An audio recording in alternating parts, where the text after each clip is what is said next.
Hi, so here's a question that gets a lot of students confused. So here, you know, when it's a fraction over a fraction, that's when it becomes a little bit more challenging. Usually one fraction is good enough to get students worry. Now we have a fraction on top of a fraction. So I'm just gonna try to make this as simple for you as possible. So watch and see. So here is my main fraction right here. What I'm gonna do on the top, I'm gonna do common denominator. The common denominator is x plus 4. This is over 1. So x plus 4, the 3, you don't have to multiply that by anything because it already has the x plus 4 underneath it. But for this x plus 2, because it doesn't have x plus 4, usually you multiply this one by x plus 4 and this by x plus 4. But I just do the common denominator a little bit differently. So what you're gonna do, you're gonna take the x plus 2 on top and multiply it by the common denominator minus 3. So basically what I'm doing, I'm just multiplying that into there. And I'm gonna do the same thing here. The common denominator is x plus 4. And this x here, we have to multiply it by the x plus 4 since it's over 1. So x plus 4 plus 2.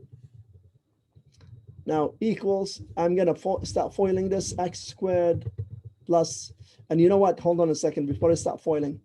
If always when you have a fraction over a fraction, if the bottom of the top fraction and the bottom of the lower fraction, which is this one, are the same, cancel them.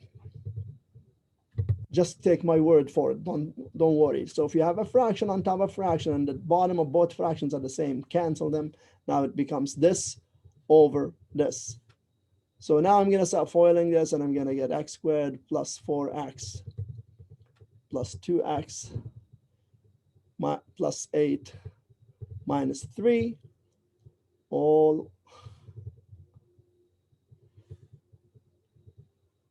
over x squared plus 4x plus 2. That's, I'm just distributing that into there.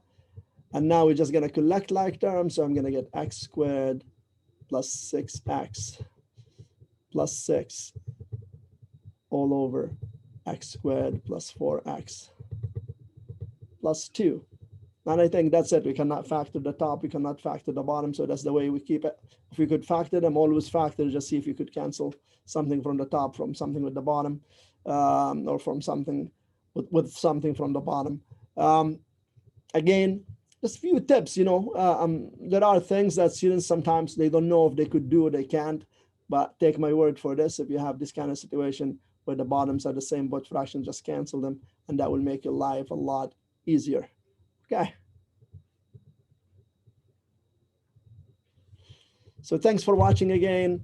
Support this channel by subscribing, and also hit that like button, invite friends, share with others so they could benefit. And thanks again for watching. Till next time, bye-bye.